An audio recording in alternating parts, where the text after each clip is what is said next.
Sir నమస్కారం sir. నమస్తే sir మరోసారి రివ్యూల గొడవ తెరపైకి రావడం చూస్తున్నాం సార్. అంటే అంతకుముందు చూసాం గుంటూరు కారం అప్పుడు రివ్యూలు చెప్పడం వలన డైరెక్ట్ ప్రొడ్యూసర్ ఎలా ఫైర్ అయ్యారు. ఇప్పుడు కూడా విశ్వక్సేన్ గారు ఒక మూవీ వచ్చింది, గ్యాంగ్స్ ఆఫ్ గోదావరి మూవీ. దీనికి కూడా మార్నింగ్ 6 నుంచే రివ్యూలు పెట్టేశారు. బుక్ మై షోలు అన్ని నెగిటివ్ రివ్యూలు పెట్టారు. వాళ్ళంతా సినిమా చూడకుండానే పెట్టేశారు. అందుకే బుక్ మై షోలో ఎవరు టికెట్లు అయితే బుక్ చేసుకుంటారో వాళ్ళకి మాత్రమే రివ్యూలు పెట్టే విధంగా చర్యలు తీసుకోవాలని చెప్పేసి ఆయన అయితే ఒక ప్రస్తావించడం చూస్తున్నాం. మరి దీన్ని ఏ విధంగా చూడొచ్చు అంటారు సార్? అంటే ఈ సినిమాకు కూడా ఇది కూడా సితారా ఎంటర్టైన్మెంట్స్ వాళ్ళదే. సో అదే ప్రొడ్యూసరు, వంశీయే ప్రొడ్యూసర్ ఈ సినిమాకి. కాబట్టి మొదటి నుంచి వాళ్ళు రివ్యూస్ మీద కొంచెం సీరియస్గానే క్రిటిసైజ్ చేస్తున్నారు. ఈసారి ఆ బాధ్యత హీరో తీసుకున్నాడు ప్రొడ్యూసర్ బదులు. ఇంతకుముందు ప్రొడ్యూసర్ దాడి చేసేవాడు. అవును, మీరు రివ్యూలు పెట్టడం వల్లనే మా సినిమాలు ఫ్లాప్ అవుతున్నాయి. గుంటూరు కారం టైంలో కూడా వంశీయే మాట్లాడింది. సో అదే బ్యానర్ నుంచి వచ్చిన సినిమాకి మళ్ళీ ఈసారి హీరో గారు నోరు చేసుకున్నాడు. అయితే సినిమా అందులో టికెట్ బుక్ చేసుకున్న వాళ్ళకి మాత్రమే హక్కు ఉంటుంది. సినిమా చూడకుండా రివ్యూలు రాయకండి, రివ్యూలు చెప్పకండి అనే డిమాండ్ వరకు ఓకే. దాంతో ఎవరికి భేదాభిప్రాయం ఉండాల్సిన అవసరం లేదు. సినిమా చూడకుండా రివ్యూ చెప్పడం తప్పే. సినిమా చూసి రివ్యూ చెప్పచ్చు, తనకు అనిపించింది చెప్పచ్చు. ఇలాగే చెప్పాలని రూల్ ఏం లేదు. అదేదో పాత సినిమాలో వెలుగు నీడల్లో డైలాగ్ ఉంటుంది, పేకేటి శివరావుది.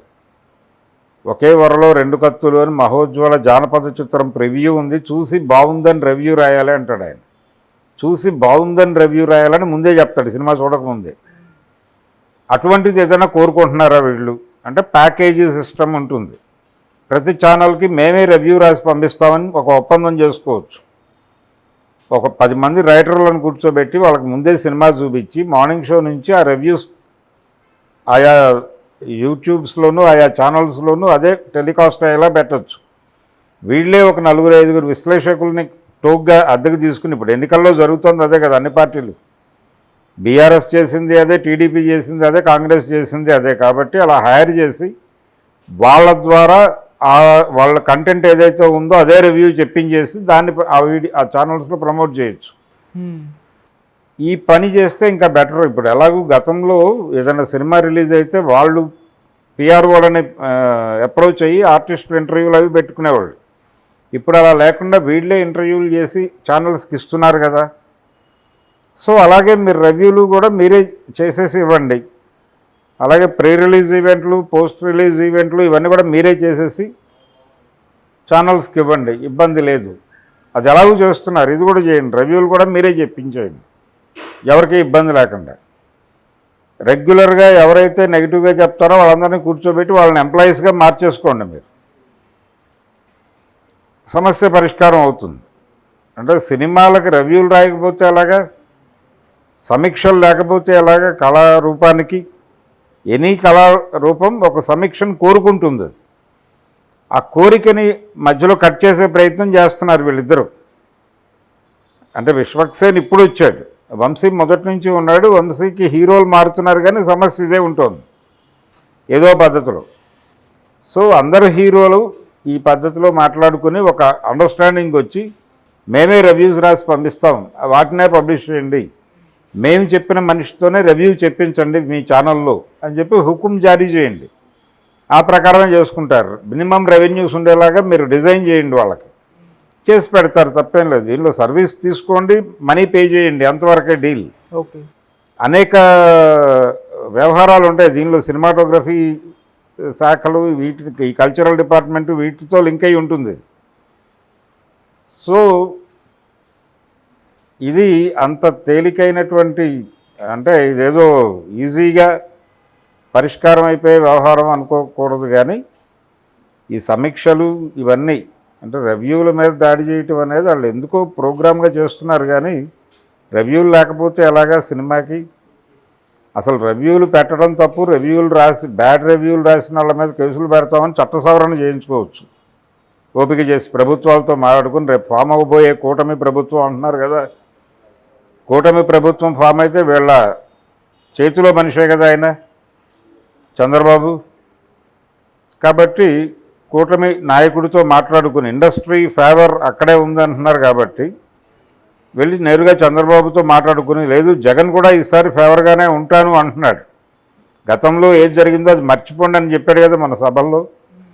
సో నేరుగా సీఎం దగ్గరికి వెళ్ళి, అయ్యా రివ్యూలు రాసిన వాళ్ళకి, బ్యాడ్ రివ్యూ రాసిన వాడికి కనీసం 5 సంవత్సరాలు జైలు శిక్ష ఇలాంటిది, ఇలా ఏదైనా చట్టం తీసుకురండి అని మాట్లాడుకోండి, చేయించుకోండి, దాని ప్రకారం అమలు చేయండి.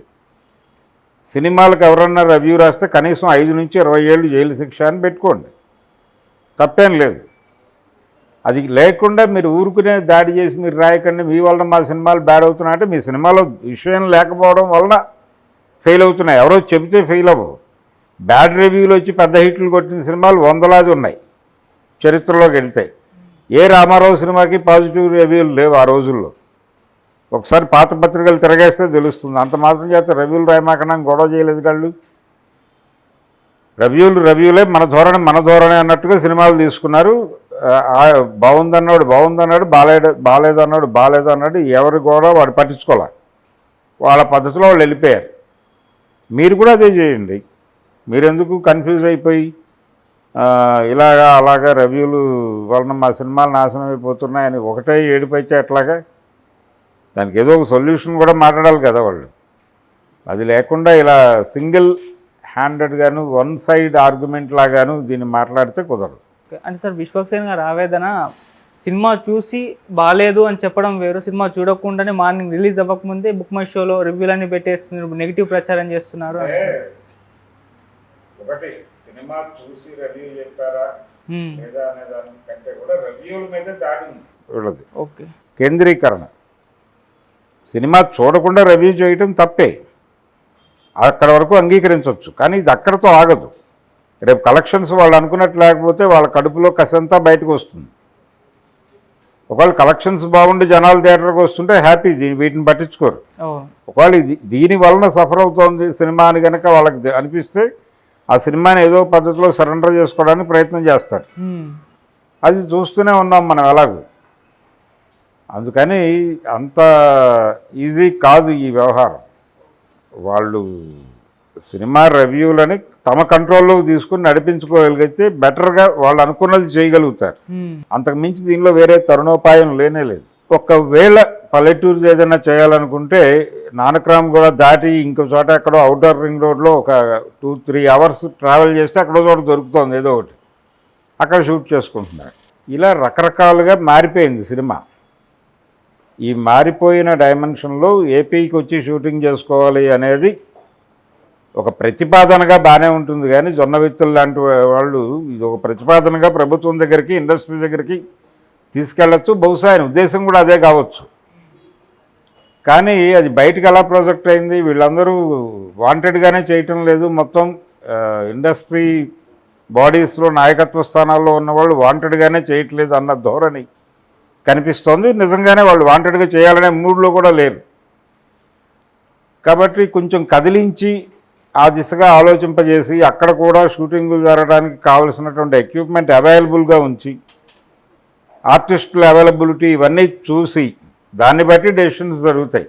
ఆ రోజున ఫిలిం నగర్ ఇక్కడ రావడానికి ఇల్లు కట్టుకోవడానికి స్థలాలు ఇచ్చారు, స్టూడియోలు కట్టుకోవడానికి స్థలాలు ఇచ్చారు. ఒక హడావిడి నడిచింది కాబట్టి అలాంటి హడావిడి రేపు వాళ్ళ తాలూకా.